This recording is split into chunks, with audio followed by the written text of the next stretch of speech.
So you're at the 10-year mark. You got 5 units and you realize, okay, now I have the experience and I want to do this real estate thing full time. So who started first, you or your wife? So who said, okay, let me just switch over? Well, it was kind of funny because we had the same struggle that I think a lot of couples do when they're starting. I was really excited about it, and she was not at all excited about it. You know, driving Lamborghinis or flying private jets. We knew that our kids were going to eat and our mortgages were going to be paid. Everyone hates property managers, as you probably know. What else did I not ask you about property management? Because you are the property manager. Oh, So obviously you know a lot of things that as investors we don't. And the reason I'm saying this is, as I said earlier, mhm. a lot of investors are not doing property management right. I'm not going to say that property management is necessarily difficult. Anybody can do it, but you have to set those processes up. And I think there's a couple simple things that people can do.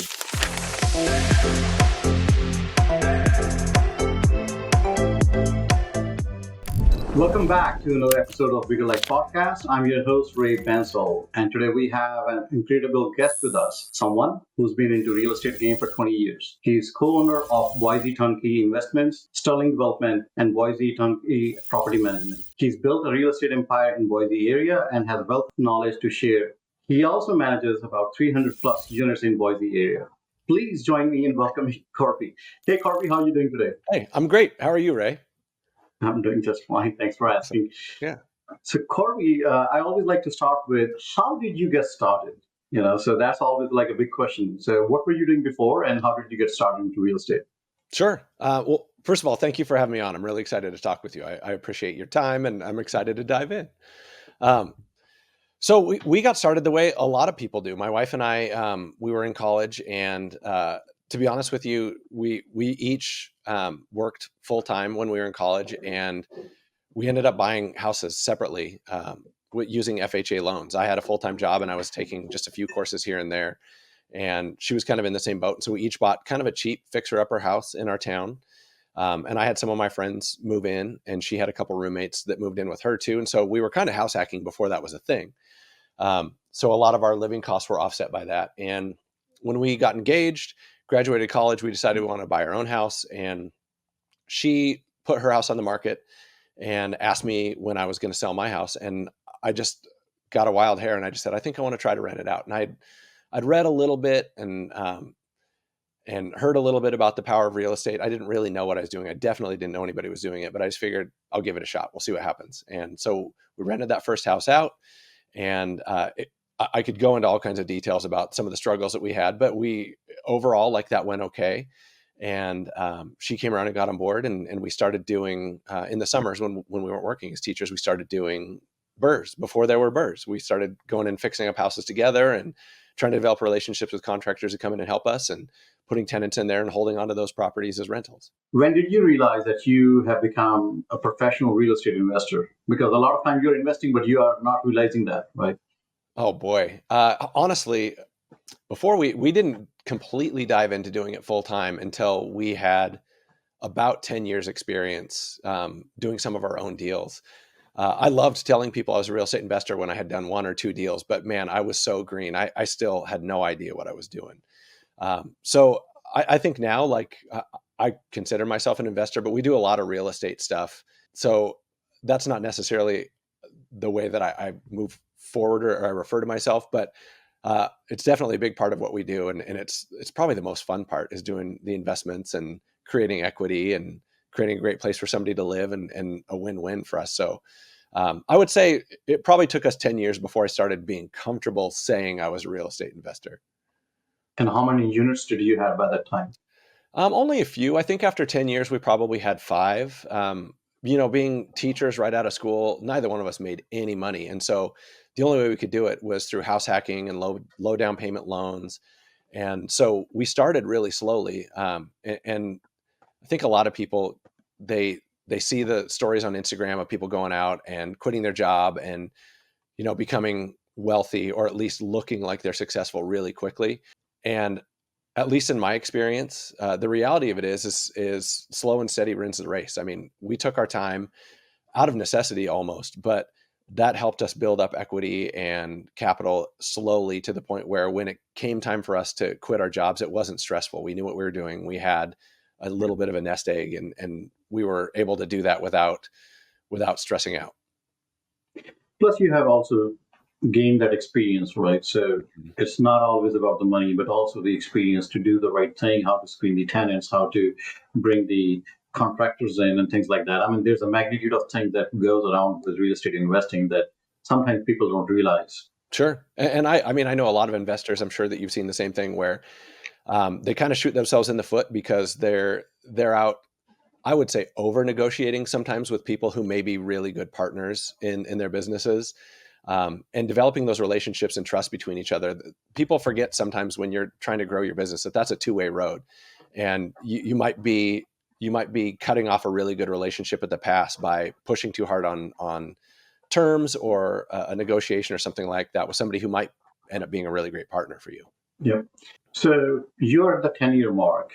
You got 5 units, and you realize, okay, now I have the experience and I want to do this real estate thing full time. So who started first, you or your wife? So who said, okay, let me just switch over? Well, it was kind of funny because we had the same struggle that I think a lot of couples do when they're starting. I was really excited about it, and she was not at all excited about it. She was really nervous about the idea of investing. Even, when we both had full-time jobs, the idea of having an extra mortgage, the same conversations that a lot of couples have, like, what if somebody doesn't pay the rent for a month? What are we going to do? And so it was really interesting. I was kind of doing the legwork on the side, and I'm not really a process person. So I was kind of powering through things and getting things done and maybe not being as efficient as I should have. And she saw the inefficiencies in what I was doing, and that's really what she's good at. And so my wife, after a few years, those first few years of me kind of struggling with the management side of things and doing everything, but not as well as it could be done, she offered to, like, hey, let me help you come up with some processes and kind of clean this up a little bit. And that's when things really took off for us. She saw that financially things were going okay, but there were inefficiencies that she could make better. And that was where her strength was and where she felt comfortable. And so her jumping in from that angle and starting to put those processes together and seeing the results of that was what really got her to buy in. And honestly, now, in a lot of ways, she's more willing to take on risk than I am. Like, she's all about it. Yeah, we've done plenty of deals now, where even deals in our town where we've bought properties that I've gone and walked through, and she's just basically said, like, you think the numbers work? And we haven't even talked the numbers. And I say, yeah. And we bought them. And there's properties that we manage that she's never even been to that we own personally. So she's definitely come full circle. Awesome. So how many doors do you personally own right now? Personally, somewhere in the low 20s. We don't own a billion. We went from doing, a deal every couple of years when we could afford to do it to now we're probably doing a deal or two a year. We have other streams of income. And honestly, the cool thing is just having a few of those doors and holding them for a long time. They weren't great deals up front. They were okay deals. I would say everything that we bought, with maybe one or two exceptions, was just basically an okay deal. But holding on to those over time, the equity's grown and rents have gone up. And that's what created freedom for us, was just holding on to properties, not necessarily waiting for the absolute best opportunity. So the reason I'm telling you all this is that those okay deals that we did on those few properties, those basically cover all of our basic living expenses. And so once we had all of our basic living expenses, everything else was just kind of fun. It was fun to go out and take a little bit of risk here, or jump in and help some other people do the same thing that we had done, because although we weren't, driving Lamborghinis or flying private jets, we knew that our kids were going to eat and our mortgages were going to be paid. Yeah, that's all play money. So, right. So, I think every episode I talk about this. So, real estate is kind of like a very forgiving asset class. Mm-hmm. If you make a mistake, it will usually, with few exceptions, autocorrect after a few years. Yep.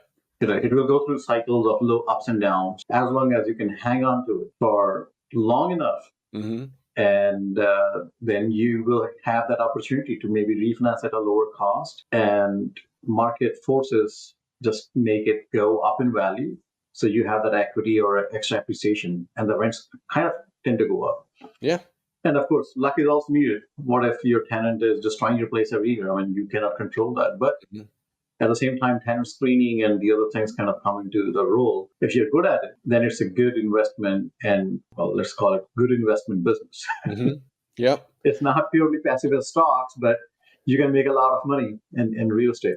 For sure. And I think honestly, like there are very few problems you can have as a real estate investor that you can't proactively mitigate in some way. And it's funny, it's kind of a chicken or the egg thing. A lot of people are so scared to spend money or to partner up with people or to hire somebody to do some work because they want to save money. And then a lot of times the process that they're using to save money ends up costing them a lot more in the long run anyway. I was thinking about that because you were saying that like, oh, you have no control over if a tenant destroys a property. And sometimes that is just bad luck. But a lot of times I find that it's when that happens, it's somebody who's self-managing their property and they've created a situation where there's not a professional relationship or professional processes in place and the tenant doesn't take them seriously. And so that leads to a lot of gray areas, which create problems. And so I think that there's a lot of ways that you can mitigate a lot of those risks, but I went through a lot of this stuff. Sometimes you have to learn those lessons, the painful and expensive way. Yeah. And that's my interesting topic. So let's move into that piece segment where let's talk about these problems. How, when you start out, and when I'm saying you, I mean to say everybody, right? So we Sure. start out as investors, but we start out as investors not managing these assets professionally. But then comes the time when you are like, okay, I want to create this firewall. I want to manage it professionally as a business, not as person anymore. I want to get away from personal relationships. Okay, the tenant is great, it's all good, but at the same time, business is business. Sure. I want to treat it as a business. I know today you have a great property management company, so you do it professionally, and business is going good. But what was your turning point to say, I need to change something? And how did you realize that? And what was the next step?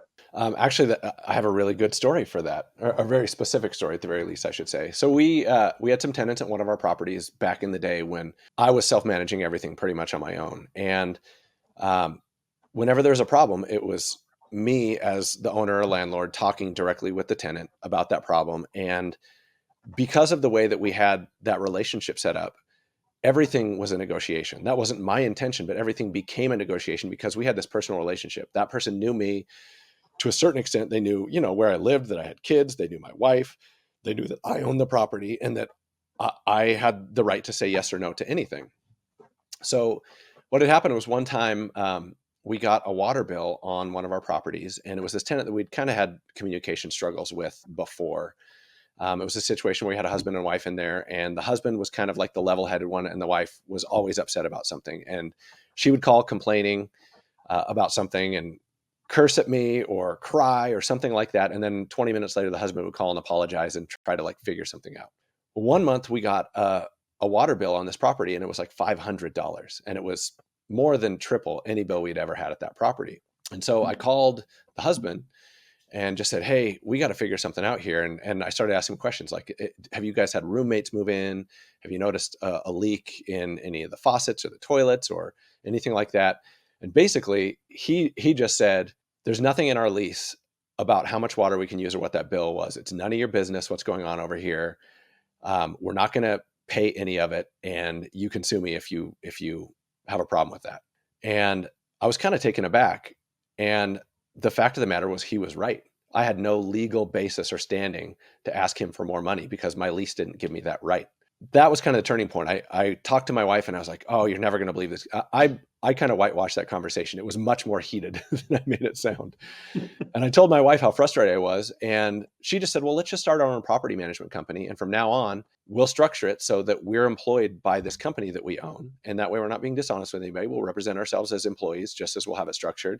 But that'll remove this personal conversation that we're having with people. And that changed everything for us. That was the turning point, was starting this property management company for ourselves just to manage our own properties. And from then on, we had a logo designed, we built a website, and we got business cards and all that kind of stuff. And no one ever asked us if we own the properties or what that structure was. And so from then on, she started developing these processes. And like, for instance, for whenever we have rent raises, we have a letter that we send out, and we basically use the same one today. And this was almost 15 years ago, but it's just basically, hey, your lease is coming up due in 60 days or 90 days. Here are your options for renewal. Here's what your new rate will be based on that. You can respond to us in the next 30 days. If you don't respond, we'll consider that you giving us notice that you are not going to stay in the property any longer. And since that day, 15 years ago, we have not once had a conversation with a tenant about a rent raise. They either sign off on it or they find another place and we get somebody else to pay what the market rents are. And that's just one example, but that was a total game changer, was just creating that personal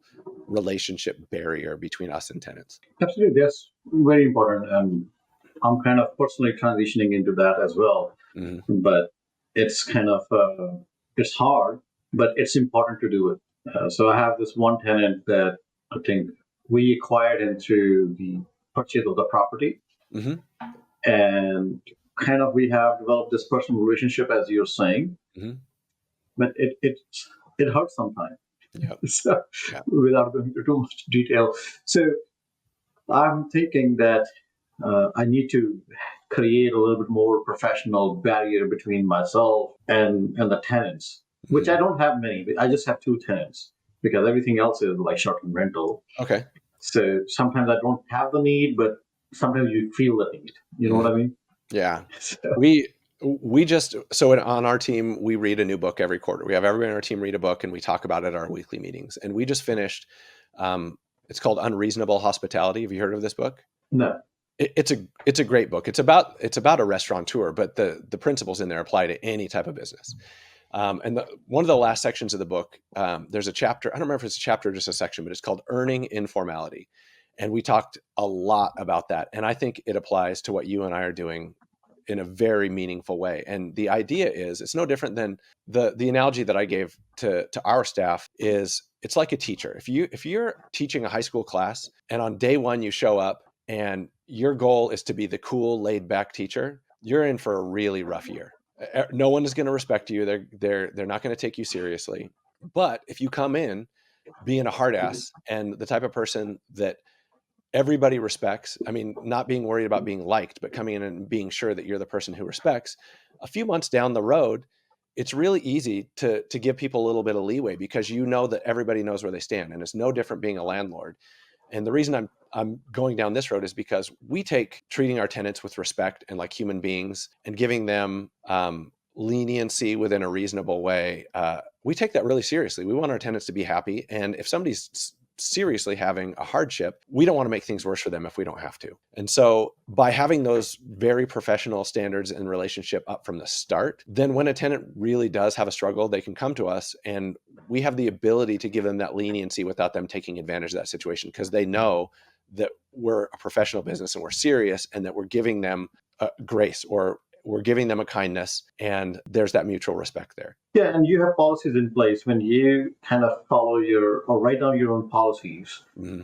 then it enforces you to follow them, and when you follow them, then tenant has to follow them. The problem becomes us as a landlord when we person in the equation and those relationships, and then it can wiggle. Yeah. If you don't have a set policy, it can wiggle. Mm-hmm. And that wiggle room, you just don't know how much that wiggle room is. Yeah. We take on a lot of management contracts from new investors who tried to do it on their own and they created a problem for themselves. And in our experience, like it's a lot of new landlords that are self-managing, they think that the lease is only there to protect them. And so they think that they get to change the rules when and where they want. And the tenant has to abide by the lease. But really, if you behave that way, you're just teaching the tenant that the lease doesn't matter, that that's not really a serious thing, and that there's wiggle room and negotiation for everything. And so it's really important that you set that standard up front so that the tenant knows to take you seriously. And then if you want to be nice or kind or give them leeway, you can, but it doesn't go the other way around. Great. So now you started the property management company to manage your properties after this episode. Now you have grown this property management company from 10, 20 units that you own to 330 units that you managed in totality. So how did you spread the word out that you have started this company and you're professionally managing it and that you would like to onboard other clients? We've actually never even marketed our property management company. A lot of our management contracts have come through referrals, and I mentioned to you a little bit earlier, not when we were recording, but when we were just chatting before.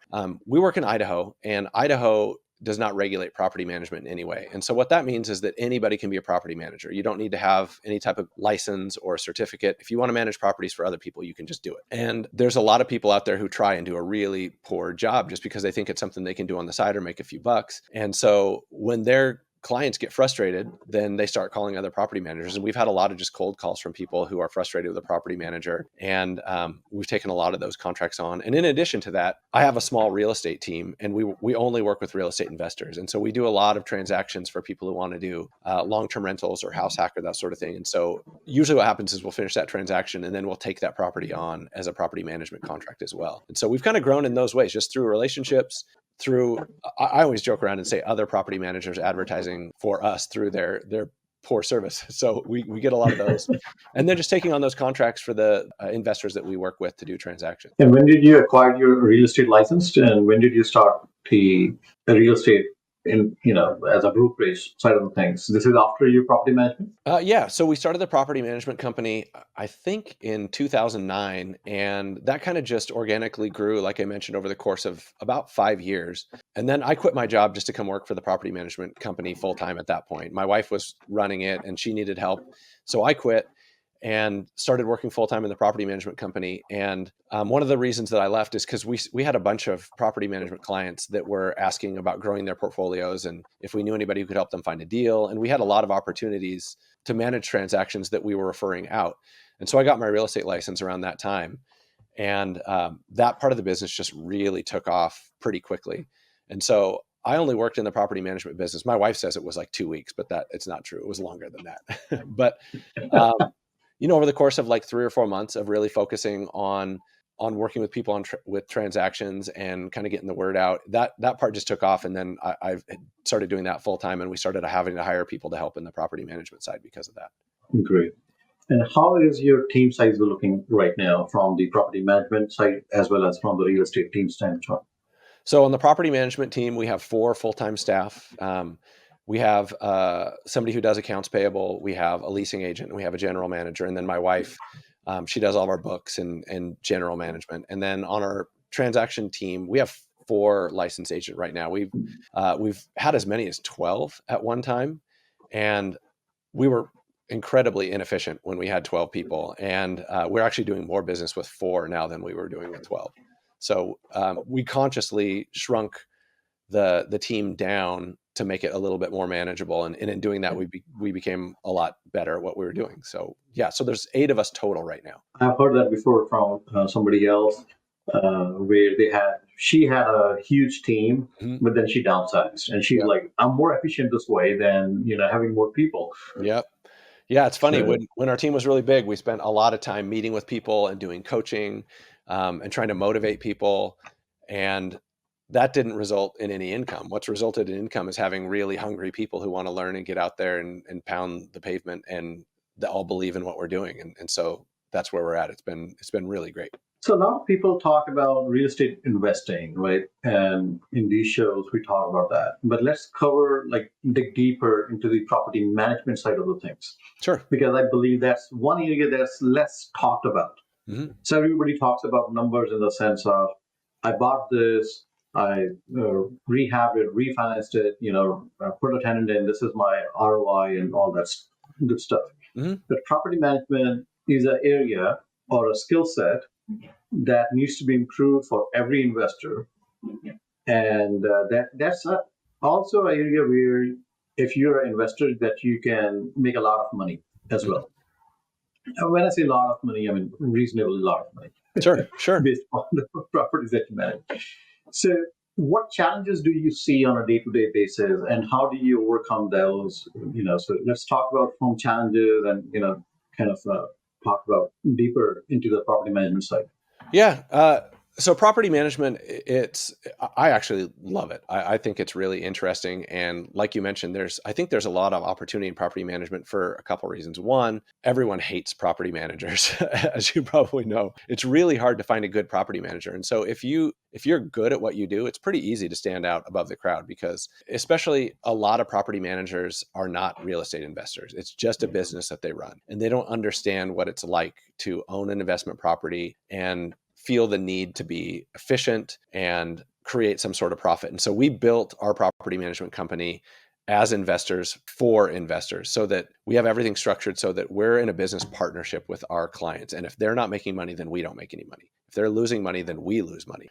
That's the way our contracts are structured. But other than that, like you asked about some of the biggest challenges that we run into on a regular basis is finding that middle ground between making sure that our clients are profitable and that we're treating them with respect, but also making sure that the tenants have a clean, safe, and comfortable place to live, and that they're getting what they need. And those two needs are not always aligned. And so as a property manager, a lot of times we're negotiating between the two. And especially with newer investors, sometimes it's really hard to bring them around to keep them from stepping over dollars to pick up dimes. A lot of times they'll not want to make a repair, or they'll want to raise rents beyond what the market will bear. And because of that, they'll lose a potentially really good tenant and have 3 or 4 months of vacancy, and they won't really pay attention to the fact that they just wanted $100 extra rent and that we couldn't come to terms on that. And now all of a sudden they're losing all of their rent for 3 months. And so finding that balance and kind of coaching our clients to understand that balance between caring for their property and caring for their tenant and being profitable, that's always a challenge. Yeah, absolutely. Vacancy can hit you hard, right? So if you are vacant for like 1 month, if your rent is $1,200, that's $100, shaved from next month's rent. Yep. Every month. 2 months, that's $200. 3 months, that's $300, right? That's how I look at it. So let's talk about tenant screening.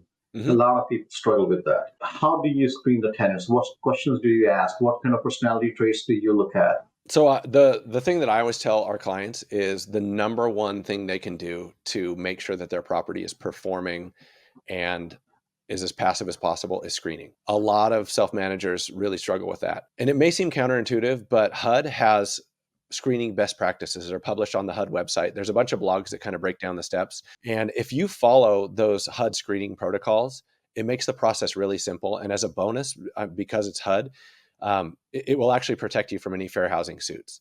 And so we follow those protocol to a T, and we document everything.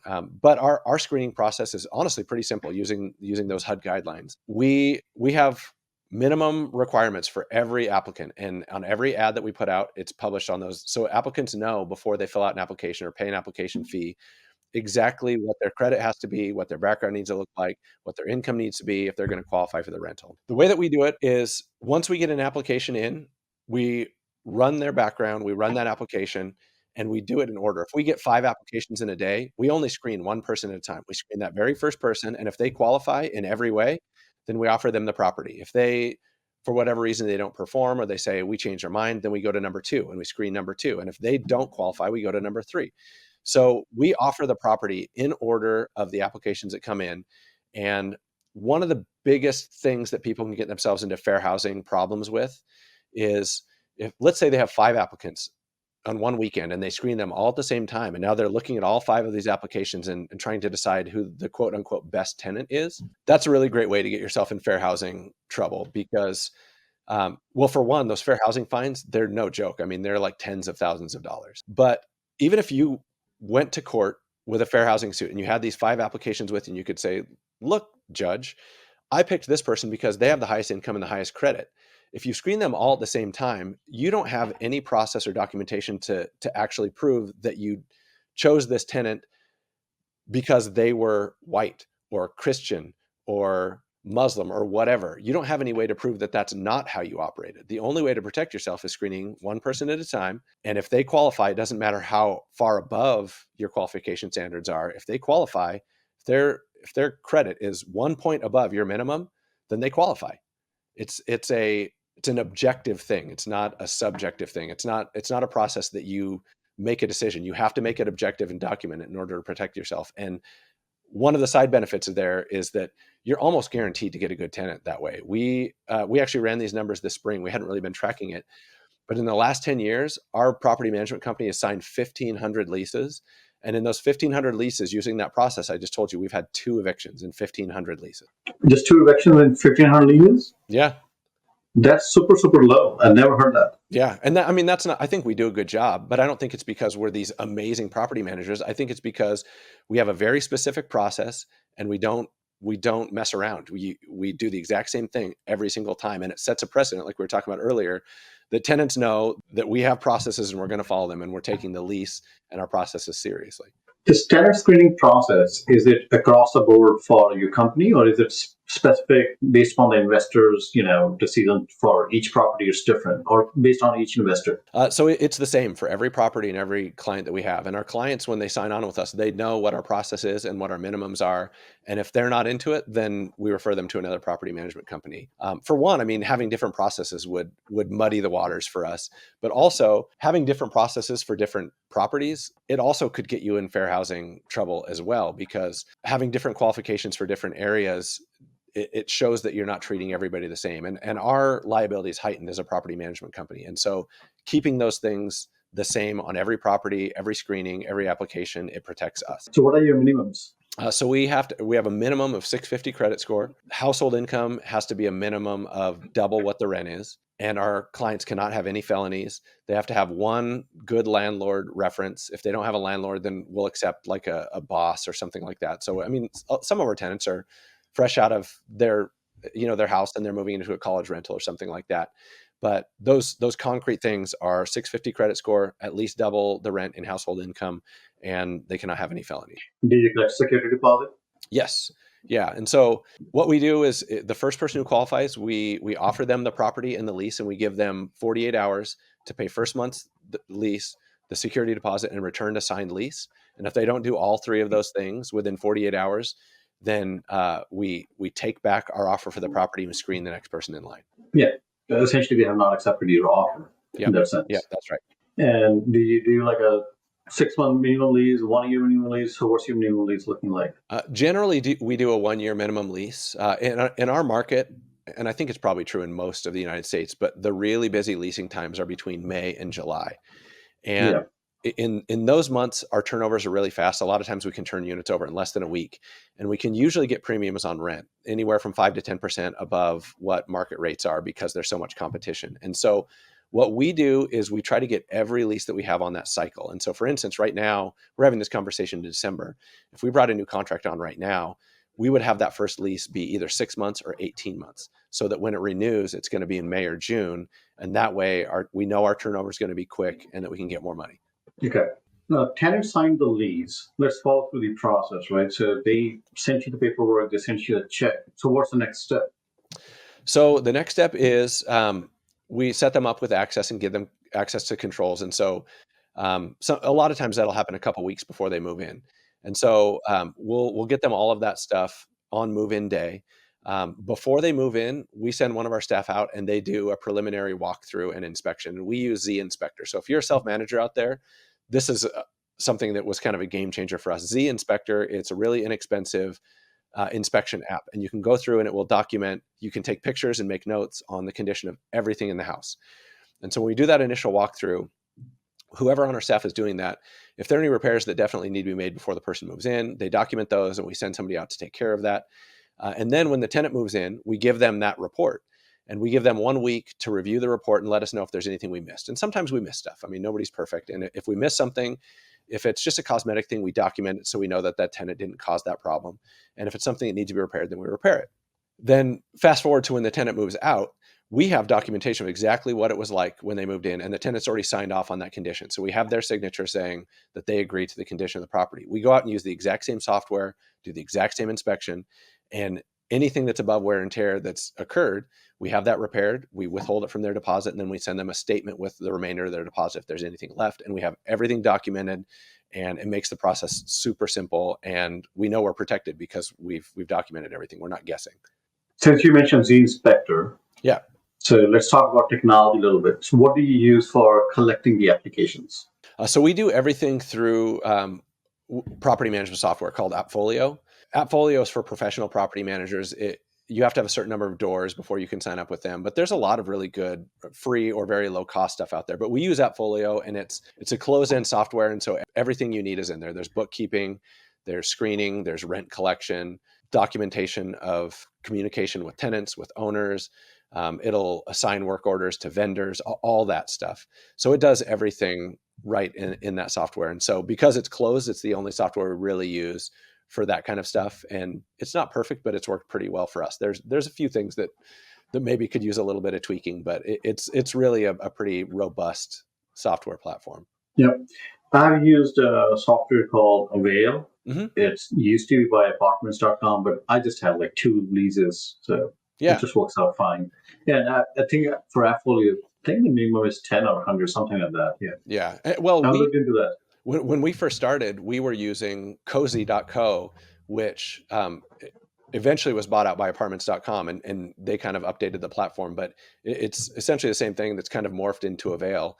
But I haven't looked at Avail. I know a lot of people that use it and like it, but there's plenty of really great low cost options out there if you're managing a couple units. Yeah, I mean, Avail is, you can publish the listing out, so it will publish it out on to Zillow and Redfin and all those different platforms. Hmm. You can collect the applications online. You can do a e-leads and all this credit and family check. You can do that. So it's a small little software. I don't have a whole lot of experience to say what flaws are in there because Hmm. I just use it for minimum stuff. Make sure that I'm tracking it. And other than that, my rent collection is with the checks, and we just do manual bookkeeping. Like when I say manual bookkeeping, I mean to say into another software. We don't do it in a web. Yeah. But we just have like two tenancies in that sense, so not a huge deal. Yeah, and there's Okay, no reason to spend a bunch of money on software and resources with a couple units, and you can be really efficient with some of those simple processes for sure. great. What other technologies, like let's talk technology for a sec here. Hmm. So you are using Appfolio for everything tenant related and all that stuff, and then you're using Z Inspector for inspections. Hmm. On the property management side, what other software stack are you using? We actually, I'm trying to think of what other stuff that we use. We're actually just starting a trial right now with some newer software. That just a small shout out to a guy that I've worked with for a while, but his name's Donato. But he's developing the software called Bright Investor, and it's starting to take off. But we're just about to start a trial with them, and this software, it does a really great job of like aggregating rental data and property value data and helping on the property management side and even on the real estate and investing side. You can go in there and search for different properties that are on and off market, and it will give you AVMs, which is an automated value model or module. I can't remember what the term is, but it'll give you an estimated value for the property. It'll estimate what market rents will be for a long-term rental. You can estimate short-term rental data in there as well. That helps us a lot on the property management side, that type of data, because we get a lot of calls from people who want us to take on their properties. And in our market, like I said, property management not being regulated here, there's very little reliable data for what market rents look like. And so using that type of software to estimate rents and what vacancy looks like and that sort of thing is super helpful. Other than those, oh, you know what? Actually, and I'm thinking more about it. We just in the last year we started using some smart remote locks, that lock boxes for showings for tenants, and that's actually been really helpful because we were spending uncountable hours out showing properties to tire kickers, and so now we have a system where prospective tenants can fill out a form on our website. They can send us ID, um, and we can allow them remote access to walk through our properties. We know who's going in there. We know when they open the lockbox. We know when they close it. We have confirmation that it's been locked up, and that's freed us up a lot. That's been super helpful. Are you using smart lockbox or smart locks? It's a smart lockbox. Okay, which brand is? Oh my gosh, I'm drawing a blank on the That's okay. yeah. Uh, Okay, so that's on the tenant side. On the investor side, on the landlord side, what kind of communication happens? So let's walk through like step by step. So when you're onboarding, so what are you charging, and what is your minimum criteria from an investment?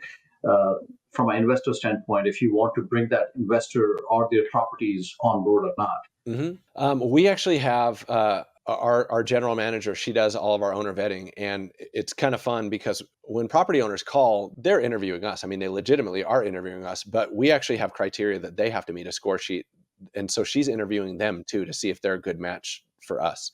And so they have to meet a certain score for her to say like, okay, we'll take you on. And a lot of that has to do with how much experience they have, if they're expressing an interest in taking good care of their property, if they're asking questions that show that they don't have a lot of ability to trust people, that kind of stuff. So to be honest with you, there's not like a cut and dry minimum criteria that those investors have to have. We take on a lot of people at one property, and it's great. it's really more about the property. I mean, there are certain properties in certain areas that we probably wouldn't take on, and sometimes that's geography. Like, is that so far out that we won't be able to get our plumber to go out there to be efficient, that kind of stuff. And some of it too is if there's a property that's really rough and the landlord doesn't want to fix it up, and they might even be really cool, but if they don't want to fix it up, we know that the rent's going to be low and the tenant base is going to be rough. And so it's going to be high turnovers. It's going to need a lot of attention. And so we don't take a lot of those on either. Like those D, C kind of properties, they're just really expensive to manage. We typically lose money on those types of deals. But that being said, you asked about how much we make. We charge 9% of gross rents, and we don't charge any other fees to our owners. And so I mentioned earlier that we'd like to set things up as a partnership. And so we don't charge lease up fees to anybody. We don't upcharge on vendor invoices. Like if we have to send a plumber or handyman out for something, then our owners pay exactly what that bill was. I always thought it was funny. One of the reasons we started a property management company is a property manager charges you a base rate. And then if the phone rings and they have to work, they charge you more for that. Sometimes, some property managers charge you $50 when there's a maintenance call, or they mark up their vendor invoices by 25% or something like that. And it just makes me wonder, like, well, what's the 8% for that you're charging? Because anytime you have to work, you charge me more for that. So 8% is to give you that connection, that referrals. I guess, but that always seemed ridiculous to me. So that's not how we have it set up. We just charge 9%, and that partnership that I was talking about, and us making or losing money together. If a property is vacant, we're paying for the lock boxes. We're paying our staff to go out and show it. We have advertising fees we have to pay to Zillow and to all these other websites that we put up. It costs us money to input and take in the property. And so typically, if it costs us somewhere in the range of $300 just to put a property into our system and get things rolling. And we don't charge any of those fees to our clients. If the property is vacant for a couple months, usually that means that we're probably charging too much rent, but still we're working and showing the property, we're taking calls, and that costs us money. We don't make anything until we collect that first month's rent. And it usually takes us somewhere in the range of 4 to 6 months before we even start making money on one of those listings. And so if our clients aren't collecting rent and making money, we're losing money too. And so we feel that same urgency that our clients feel. And we want to get those properties filled with a high quality tenant, not just any tenant. Because if we put a tenant in there that doesn't qualify to the stuff that we were just talking about, we know that's going to take more time and attention for us. We want the same thing the landlord takes. We want to put a great tenant in there who pays rent on time, takes excellent care of the property, because if they do that, our tenant or our client makes money and we make money. So that's our ultimate goal. I like your model, which is straight up fee, like 9%. That's it. Yep. Right. Yeah. So it brings a lot of transparency into your fee structure. Mm-hmm. Yeah. It makes things simple. We work with a lot of clients that I'll give them that spiel that I just gave you, and they say, well, yeah, but how much do you charge for this, or how much do you charge for that? And we just like to keep things simple. And to be honest with you, we don't make a ton of money in property management. The majority of our income comes from handling transactions for our clients. And so one of the goals with property management, if it's simple and stress-free and it costs them exactly what we tell them it's going to cost, there's no surprises. For one, we're having contact with them every month, and that contact is sending them money, which is always a good thing. But we've already developed that relationship and trust with them. And so they usually come back to buy more properties with our real estate team, because we're talking with them every month. We're sending them money every month. They're seeing that things are simple, it's inexpensive, and we can keep that train rolling a lot of times. Yeah, it's a relationship, networking thing that you have a touch point, everything. Mm-hmm. So you are keeping that client into your fold pretty much all the time. So yeah, it's a good way of complementing your real estate brokerage side of the things. Yep, for sure. Along with property management. Mm-hmm. So all the monies, I believe, come into the escrow account and then are dispersed out of the escrow account. On the property management side? Yeah. So we have an escrow account.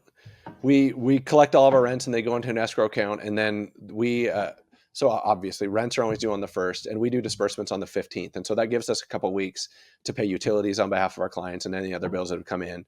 And then we disperse all of our rents on the 15th, and we do all that through ACH. And so everything's digital, and clients just get direct deposits for everything. And it's one master account where you're collecting all the pool of rents. Yep. For all these different homes. Okay. Mm-hmm. And these statements are being issued to the landlords every month as well. Yeah. So that's part of in AppFolio with the bookkeeping and the rents collected and everything. That's one of the benefits, is that as those ACHs come in, based on that account, they're automatically dropped into that sub account for that property. And so we know exactly where it came from. We know exactly where it's going, and it generates a statement for the client every month. And so every month our client gets that deposit.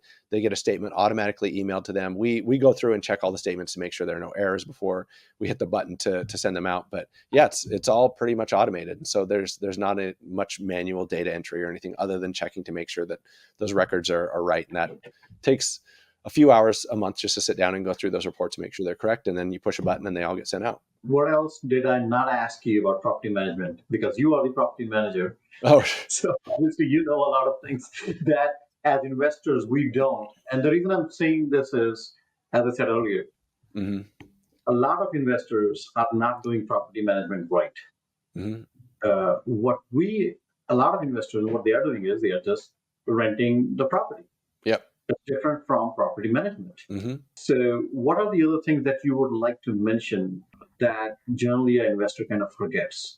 I guess a couple things. If somebody's just getting into it and they want to self-manage, or even somebody like yourself that has a lot of stuff going on, but you want to self-manage, I'm not going to say that property management is necessarily difficult. Anybody can do it, but you have to set those processes up. And I think there's a couple simple things that people can do that will cost them a little bit of time and energy up front that will make life way easier as they're managing. And one of the tips that I would give people is, don't go online and Google for a lease in your state. And as much as I love BiggerPockets, I wouldn't use a BiggerPockets lease or anything like that. I would find a local landlord tenant attorney and pay them for a 1-hour consult. It'll cost you a couple $100, but go sit down with them, tell them what you're trying to do, ask them all your questions, and they're going to give you good legal advice. And then when you leave, they're going to hand you a copy of their lease that's legal in your state, that they know inside and out. And that'll do a couple things for you. Number one, you're going to have a relationship with an attorney that if you do have a problem, you can call that person and they know who you are and you've already established that. But the other thing is if you have a problem with that tenant and you're using that attorney's lease that they gave you, you're not going to need to pay that attorney to review the lease and figure out what mistakes you made in your lease, what is or is not legal. They already know that lease inside and out, and they can immediately jump into work for you. So getting a lease from an attorney that you've sat down with, I think is huge.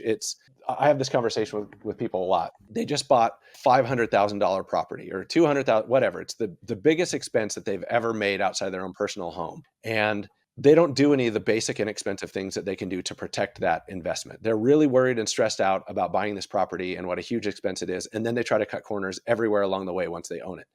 And so I think getting that lease, developing good relationships with contractors, and being fair with contractors.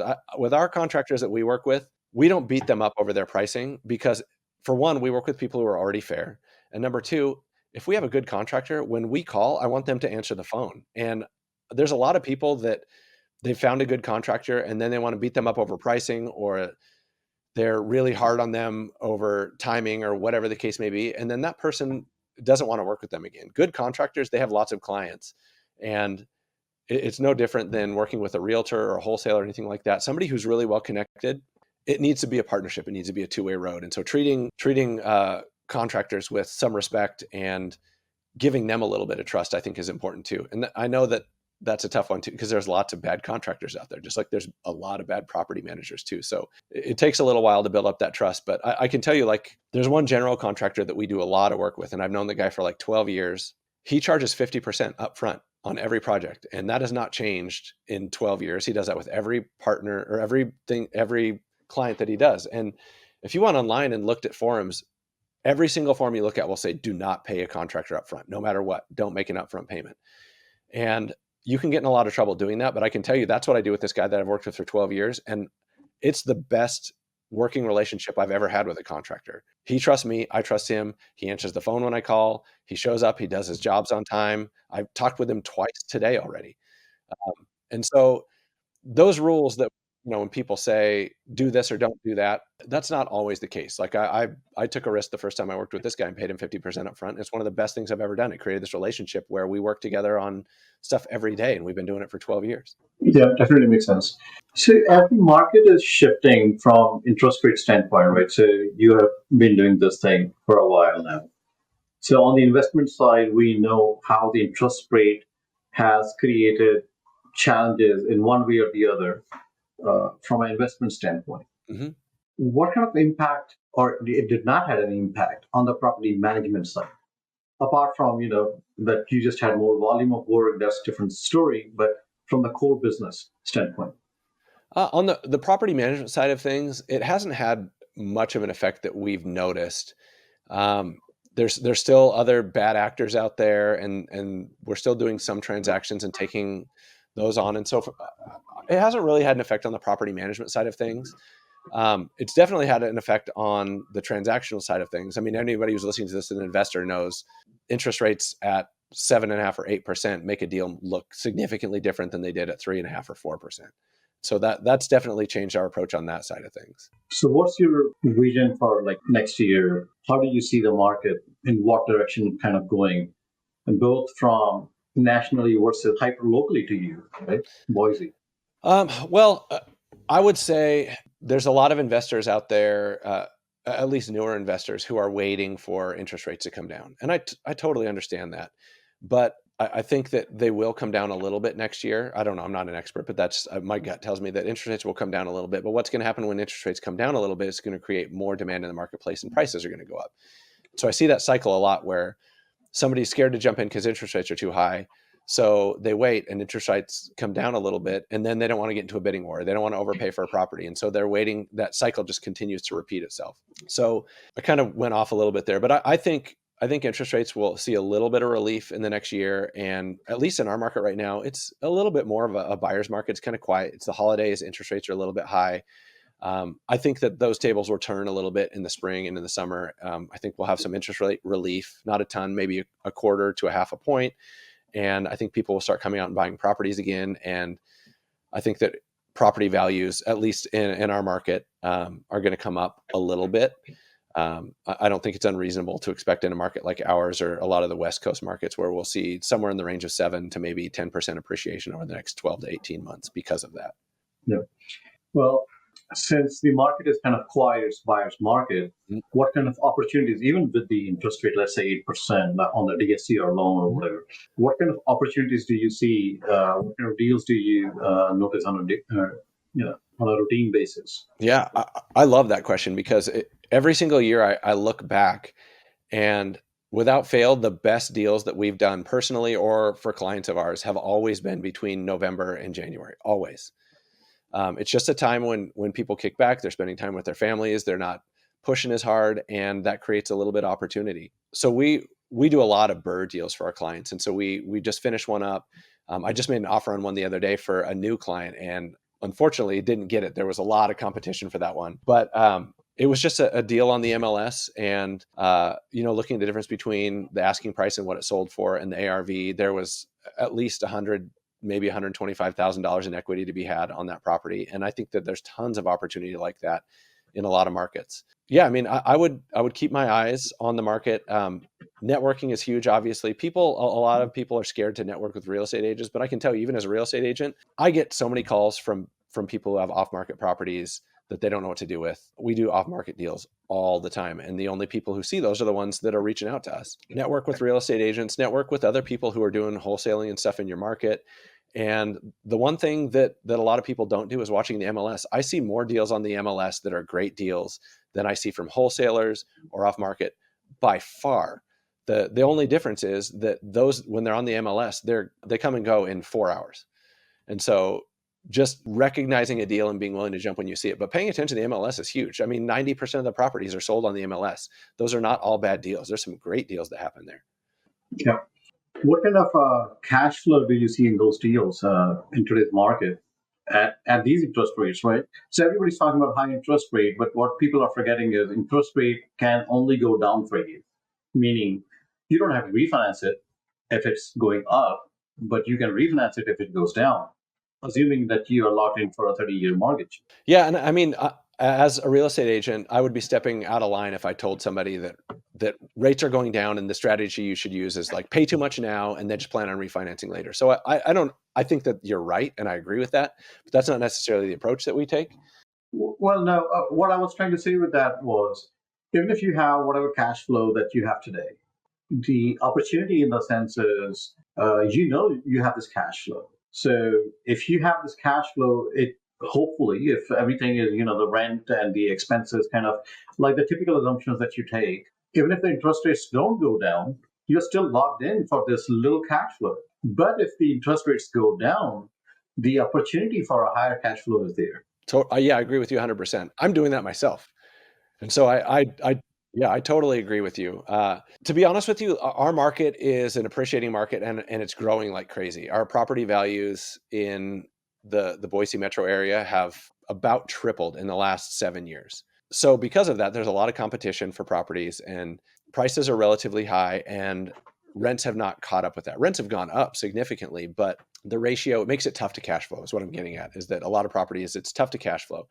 And so part of what we do is we also sit down with our clients and we talk a lot about tax strategies. And we refer, we have some CPAs that we work with. We refer them to CPAs because that's not what we do. We're not professionals, but we want to give them some ideas and then send them off to a professional who can advise them. And so we work with a lot of people that we help figure out tax strategies where maybe the cash flow of the property isn't great, but there are ways that they can offset taxes that they're paying in other areas by buying a property here and using a specific strategy. So we do quite a bit of that. And then working with a lot of people to figure out house hacks. We work with a lot of people to buy properties that we can easily divide into duplexes, and they live in one side and have tenants in the other side, and then they live there for a year, 18 months, and we repeat that process.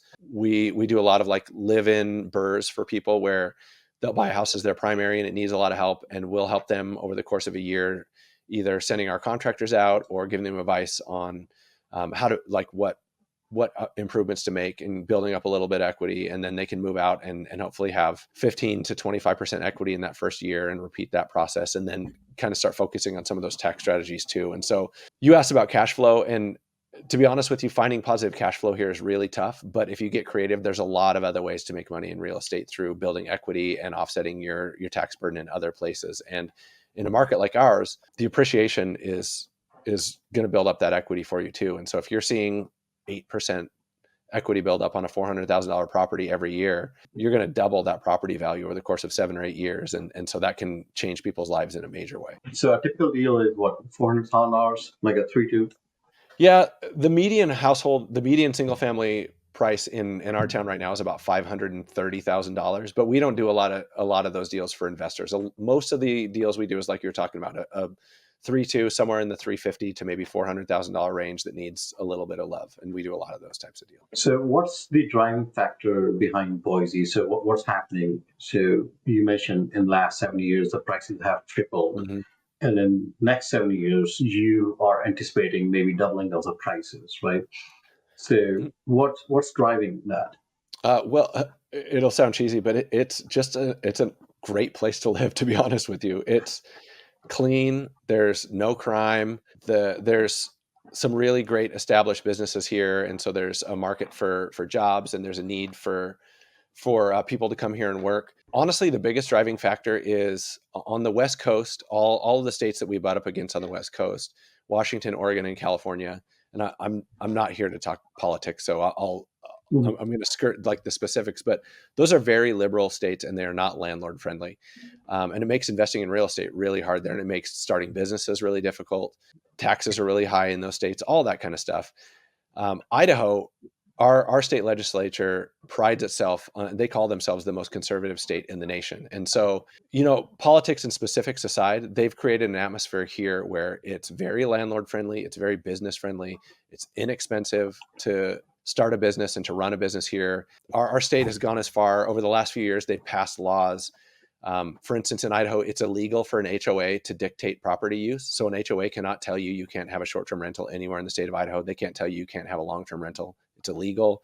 They passed a law last year that making rent controls and fee regulation for investment properties illegal. And so cities, HOAs, and counties are not allowed to institute any type of rent controls, property use regulations, or fee regulations for landlords. And so it's really a great place to invest in real estate. And the price you pay for that kind of stability is that, yeah, it's a little bit more expensive up front, but property values are rising pretty regularly. The tenant base is really high quality. There are no, I was talking earlier about like C and D kind of quality properties.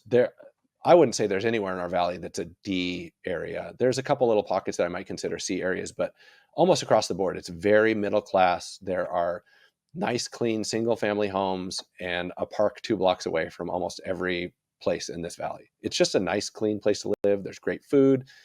I could talk forever, and you've seen I probably have, but yeah, it's just a good No, this is place. good because mostly what you hear is cities and HOAs kind of regulating Hmm. what you can or cannot do, or mostly what you cannot do.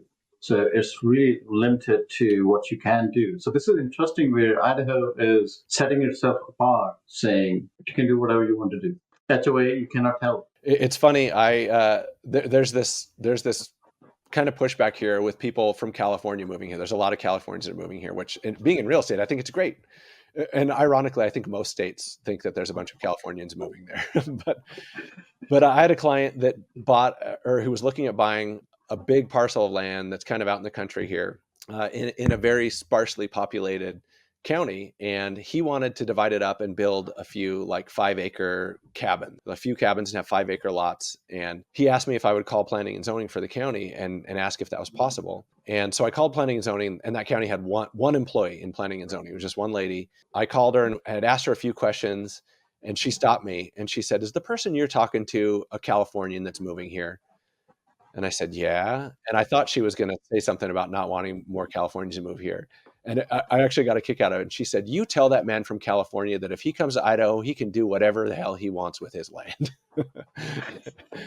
And I got a kick out of that. But that's kind of the vibe here. If you buy property, the state has made it very clear you can do whatever you want with your property. I mean, obviously there are some exceptions, but if you buy a Yeah, property and you want to rent it out and use it as an investment, you can do whatever you want with that property. And the state and the city are not going to intervene in any way. awesome. I think Idaho is going to be on my radar personally. Yeah, come visit. This is good. Yeah. So how's the short-term rental market over there? I'm sorry, say that again. The short-term rental market? Oh, it's interesting. I own a few short-term rentals myself. I'm sure a lot of people out there are saying, why on earth would anybody have a short-term rental in Boise, Idaho? And so it's not a vacation destination or anything like that, but there's a need for those here. And I have a couple that do really, really well, and I have a couple that do okay. I would say the market here is fairly saturated, and because there is no regulation, the free market kind of rules. So you can do well in the short-term game here if you have something very unique. If you have a place that's really got like a cool theme going on, or you have really cool amenities, you can do really well. And the ones that I have that do well have really cool amenities. If you're just going to buy a 2 or 3 bedroom house and buy a bunch of stuff on IKEA, take some pictures and throw it up on Airbnb, you're probably not going to make a lot of money. Yeah, I think that's where a lot of markets are heading to, that Hmm. you have to set yourself apart. Back in the day, you could do Airbnb with just a futon or, air mattress, whatever that was. Yep. But now the whole thing has changed where people are looking for experience. They're not looking for space anymore. Hmm. They want that experience to, like Airbnb is now equivalent of experience, and stay is equivalent to a hotel. Yep. Yeah. Okay. Yep. No, I totally agree. Making something unique, you can do really well. I always tell people that short-term rentals, at least in our market, I consider them high risk, high reward ventures. If you do well, you're going to do really, really well. But if you don't do well, it's probably not going to be great. But that's where a lot of the tax mitigation stuff comes in too. There are strategies you can use with the Airbnbs that you can do a lot of things to save on taxes and offset some of your expenses that way. Yeah, offset your active income. Yep. Absolutely. We haven't talked numbers yet, so let's talk numbers. So we know you have an active real estate team and you got a property management company, then you also have your investments. So you want to share what kind of revenues or cash flow are you producing out of the 3 different business lines? Sure. So the transactional side, we do an average of about 75 transactions a year, and our average commission is 3%, and the average property price, like I mentioned in our market, is $535,000. And so we're grossing ballpark $1 million in commissions each year. On the property management side, our average rent is about $2,100 that we collect, and we charge 9% of gross rents. And so each one of those doors, we're taking in somewhere in the range of like $190 a door. and we have about 325 of those. And so, obviously there's more to it. We have staff that we pay, and we have an office that Yeah, we're you got expenses. Yeah. yeah, for sure. But it's really been great, and jumping in full time and really focusing on this. And it's something I'm super passionate about. I'm sure listeners and you can see, like, I get on a roll and I just start talking, and that's because it's just something I love, and I think it's fun and interesting. I don't feel like I work at all anymore. I wake up in the morning and I feel like I get to just go have fun and learn new stuff. This is great, right? So you started off investing 20 years ago. Mm-hmm. For 10 years, you were still teaching while you were investing and learning. Mm-hmm. About 10 years back, you took this big step to say, okay, I'm going to go into real estate full time. You started into real estate full time, started with this property management and real estate company. And now you're at a position, and I don't know how far ago you said, I don't even work anymore. I just enjoy it, right? And you're managing the show, of course. There's still some work to be done. Sure. At the same time, you don't have a whole lot of responsibility because you have all the right elements, you got the right team in place, and the team is producing all this extra revenue for you because you are covering your financial freedom from your investment properties already. And you're just playing with this. Where else can you find this kind of a business model in 10 short years? Yeah, I don't know. I mean, it's really been quite a ride, but I'm super grateful for it. Life is pretty good. Awesome. Well, this is that time of the show where we talk about interesting stories, right? One good and one bad. Whatever you want to start with. Oh boy. Okay.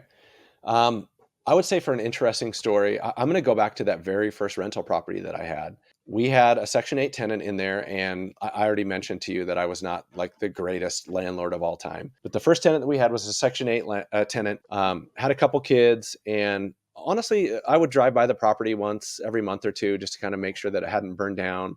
With Section 8, she had a voucher that paid about 90% of her rent, and so she would always pay a piece of it. And usually that came in right about on time. And so it was pretty smooth for a while. And then one month came and I didn't get a check from her. I got the Section 8 check, but I didn't get her portion of the rent, which was like another $80 or something like that. I can't remember. I drove by the house and it looked really quiet, like nobody had been there in a while. And so I started calling and leaving her messages, not getting any response. And then out of the blue, probably halfway through that month, I got a call from some guy who said he was a friend of hers, and she had reached out to him and wanted him to let me know that she was in prison and that she was going to figure everything else out when she got out of prison, get me paid up and all that kind of stuff. And so I looked on public records and found out what she was in for, and she was not going to be getting out of jail anytime soon. And so basically we had her served in prison with an eviction notice. We got a default judgment because she didn't show up. And so I got access to the house shortly after that. She had given access to the house to some of her friends, and they had destroyed that house. I mean, cigarette burns on the carpet. There was ashes everywhere, drug paraphernalia, holes kicked in the walls. I mean, broken windows, you name it. I mean, everything. And I wasn't making enough money to do all that at that time. And so my wife, I mean, credit to her, like she gave me a little bit of grace, and we had a little line of credit on our personal home. And so we used all of that money. We borrowed the money to fix the house up, and she came over and helped me out fixing that house up. And it took us, I don't know, a month or 6 weeks to kind of get it back to where it needed to be and get it re-rented. But that was definitely an interesting experience having, and by the way, we went in the first couple of days, we went in and started doing renovations, and we changed the locks. And then those same people came back and kicked the door in, kicked our brand new door in, and went back in and undid all the stuff that we did, started burning our new carpet and kicking holes in the drywall that we had just so we went through that process a few times before they stopped coming back too. And it's ironic because, like I mentioned, our market in our town is super safe, but that was definitely an experience. And I learned a lot about tenant screening, tenant management, relationship management, all that kind of stuff to get better and better and better all the time. That was definitely an awakening. But the ironic thing is even after all those repairs and everything, we still had a lot of equity in the property, and that I still own that house today. And that one house has probably bought me 4 or 5 other properties. The most interesting thing that I figured out of this thing, that you did the eviction in prison. Yeah. I've never heard of that eviction story before. It's funny. I hear a lot about people trying to serve eviction notices to their tenants, and they keep skirting them. And I kind of joke around that it was really easy to get her served because we knew exactly where she was. She wasn't going anywhere. All right. One more. A good one. I've had, what's funny? I can't think of a lot of experiences I've had where I'm just like, whoa, that went perfectly, or that was like, that blew me away. Because like I mentioned before, it's really been slow and steady for us. I have one, I guess, that was a pretty good deal. That I have a policy that whenever I have a really good deal that comes across my plate, I always present it to any clients that I have first that are looking. I don't want to be sucking up all these great deals and my clients are wondering where all the good deals are. So I always present it to clients first. And if for whatever reason they don't want it, then I'll jump in. When interest rates shot up in, was it 2022, like in the summer of 2022, Yeah, and I interest think rates, September-ish. Yeah. yeah, basically there was like a 4-month period there where nobody was buying anything. They were kind of in sticker shock and nothing was happening. I had a client of mine that brought me a deal that I've done a bunch of deals with him. So it was this one that he wasn't in position to buy. He had all his money tied up and he was like, hey, I've got this deal that looks really good. And the numbers on it were awesome. I wouldn't say it was a grand slam, but it was like it was a solid double or a triple. And I brought it to 4 or 5 of my longtime clients who I knew were looking for properties. And all of them were like, I don't want to buy anything right now. Like everything's too unstable. The market might crash. So I was sitting here with this opportunity and I was like, well, I'm just going to buy this one then. So we bought it and fixed the place up, and our market did not crash. Our market has been very stable and values have like slowly climbed over the last couple of years. And so that was just a simple BRRRR deal that we did. And right off the bat, we had, I would say 30% equity in the property, and our market's gone up since then. Now we're probably like 45% loan, or 65%, I should say, loan to value, or 55% loan to value. I had those numbers reversed, and just got this really solid property with a big chunk of equity that nobody else wanted because they were scared. And so I guess off the top of my head, that's one deal that we've done that like has worked out really well. It's cash flow positive, even with an 8% mortgage on it. We have really great tenants in it and a big chunk of equity. Awesome. Well, before we let you go, we know that you're a one-stop shop where investors, they can find you, Yeah. and you have the deals ready for them. You have all the relationships, so you can do the BRRRR, the perfect BRRRR, and manage it. Yeah. The biggest deal. Mhm. Yeah, right. So how can they contact you? They're looking for you. Oh, that's easy. They can just go to our website. It's boiseturnkey.com. And I'm all over BiggerPockets also. We originally connected on BiggerPockets as well. So you can connect with me on BiggerPockets if you want. You just go straight to our website. My email, phone is on there. We have a little chat bot. And if you fill out the chat bot form, and just, it's a little pop-up that says, how can we help you? You can send a message in there and I'll get a text message right away and I can text you. So yeah, I mean, I'm out there. It's easy to contact me, and I would like to throw this out there. I just love real estate and what it can do for people. If people are really green or they're not in my market or anything like that, I still love talking real estate. So anybody that just wants to talk real estate and learn what their next step should be, or hear my 2 cents about what their next step should be, please feel free to reach out.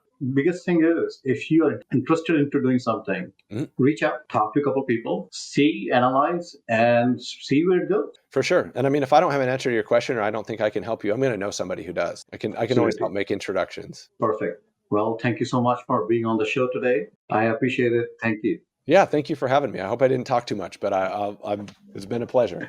And to all of you listening in, thanks for joining our today's episode with Corby. We'll be back with another episode of Bigger Life Podcast, where we bring another interesting story for you. Thank you.